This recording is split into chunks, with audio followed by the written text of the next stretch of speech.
welcome to Outside the Huddle with OT. I am your host, Dr. OT Porter, the NGFFL's Director of Communications, communicating with you directly about our NGFFL family as we work to compete, connect, and unite. I am super excited about what is going on. Unfortunately, as you all know, we are not having Gable Live happening this year due to all things COVID-19. So what I decided to do with the podcast for the month of October is to, instead of doing the normal interviews that I typically do with city leaders and the movers and shakers, I decided I wanted to talk to some of our rookies who would have been returning veterans for Gable had it happened this year. So the next few podcasts you will hear is a series of discussions with some of the newer players to the NGFFL family.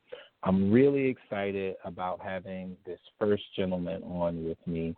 One, because he's a Texan. Although he resides in Austin now, he is from Houston originally, where I currently live. And he reached out when I sent in I posted on Facebook about, wanting to speak to new people.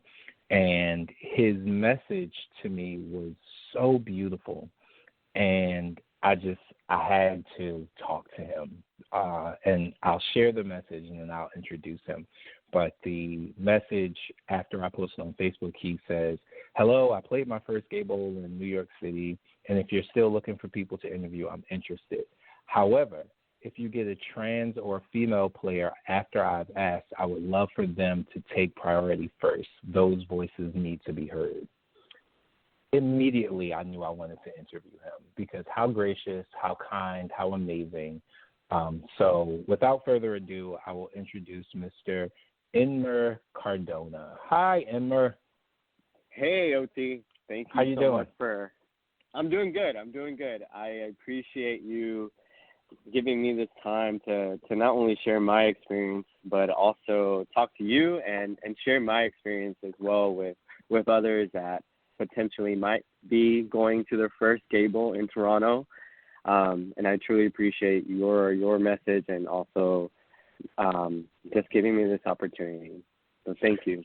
No, I'm thanking you for giving me the opportunity. It's so rare, especially for someone like myself. I'm a 10-year vet, and so it's very like once you get to Gable and you've been at so many Gables, you are surrounded by so many people that you know, and it becomes harder and harder every year to meet new people. So, it's great to have this opportunity, so thank you. I just want to dive sort of right in and get to talking about all things Gable. So did you have any, or what were your expectations going into Gable in New York City? Yeah, so my expectations going to Gable NYC was simply to develop as a player, for one, but also develop as a person. So I had recently came out in September 2019, and so going to Gable literally provided me with an opportunity to be to validate my identity as a Latinx bisexual male, and I really needed that experience. It helped me develop again as a player and as a person. And so that was my expectation going into it, but also competing. That was something that I really wanted to do. And when I got the opportunity to represent Austin with Austin Raiders, I knew I had to go ahead and take that opportunity and run with it. And so that was my expectation, to definitely develop as a player in person, but also compete. Speaking of competing and being on the field, how did it feel to be on the field for the first time? Like, what were you thinking?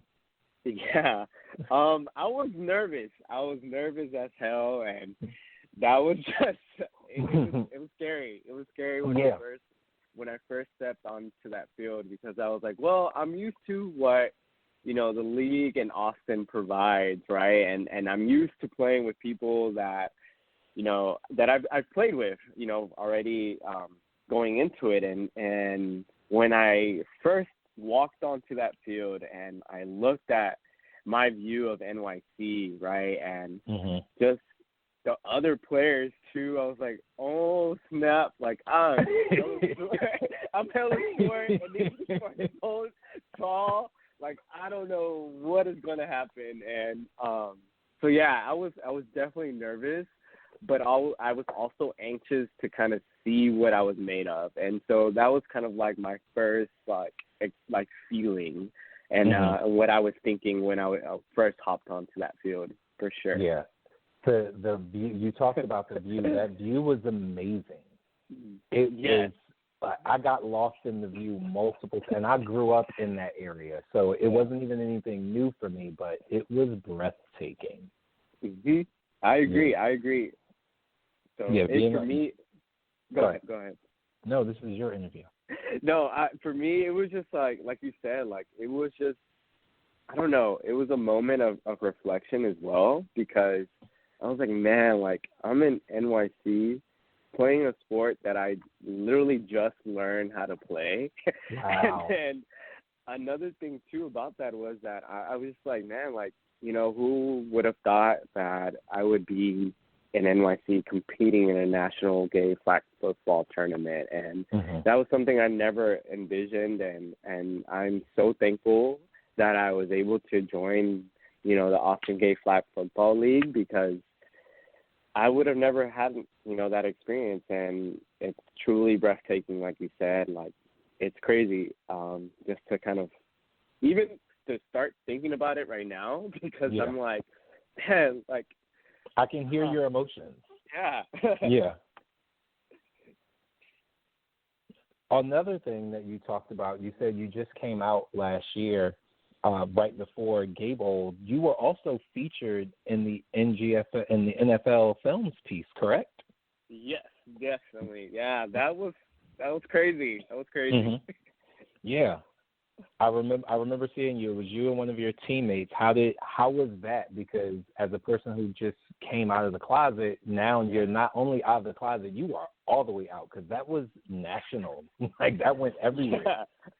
Yeah. No, it was definitely it was so powerful. I even remember kind of going into that room where they were doing the recordings. I was with my teammate Adrian, and oh man, like the emotions of just telling the world that, I had just came out and, I wasn't accepted by my family, but, with the league support, it truly like validated who I was as a person and as an individual, but most importantly, my identity, and it was just so nice to just say, you know what, like, yes, I'm part of this community. I'm part of a community that not only just, is doing representation, but like competing at a high level in a sport, that is now also like being featured in the NFL, and that's pretty awesome. And I always go back to that, and I'm like, man, like, yeah, like that was a once in a lifetime experience. And I'm truly, truly grateful that, the NGFFL took that initiative and honestly created a platform for individuals like me and others who might be watching that, in the future, to be like, you know what, like, although family didn't accept you, it doesn't mean that you're alone. You have family, you have people that are there to support you and are there to really validate who you are as an individual. Absolutely. The NGFFL is one big family. I can attest to the fact that, as a 10-year veteran now, I would say 90% of the people I talk to on a regular basis are friends I made in the NGFFL. It is truly a family. Speaking of, did you make friends from other cities, and which ones? Yes. So no. It was an amazing experience. Like I said, like I went into it again trying to develop as a player and as a person, but Gable is very social, and Yes. you do get to meet other people, and like you said, it is a family. It does connect you with other people, right? And we actually, the Austin Raiders, actually got really, really close with the Minnesota Lumberjacks. Actually, and we're taking pictures with them and really forming this relationship and bond with them, which was amazing. We started supporting our playoff games and also like our games afterwards, and that was pretty awesome, as well as South Florida, the South Florida Sharks. That was another league that we got really close with some of their players. And finally, I also have to give a shout out to Hawaii's league as well. Hawaii's amazing. Yes. And the reason for that, the reason why I want to give them a shout out is because literally right before Gable started, I was very fortunate to meet Charles Wong, and because of what has happened in the world, unfortunately, Charles did pass away, and rest in peace and rest in power to Charles. Such a beautiful, amazing person that I was very fortunate to have met, and I definitely want to just give Hawaii a shout out and just give a shout out to Charles, because he truly provided me with such energetic and such a loving just like heart and personality and soul, and I was very fortunate to have met him. And so I miss him, and I'm sure everyone misses him and his spirit, but I know he is looking down on us, and I know he's there in our hearts. So right. Well, thank you. That was beautiful, and yes, rest in power to Charles. What is your most memorable moment from Gable in New York City? Yeah, most memorable. I would say my most memorable experience of Gable would have to be, I think it would have to be when I did the NFL Films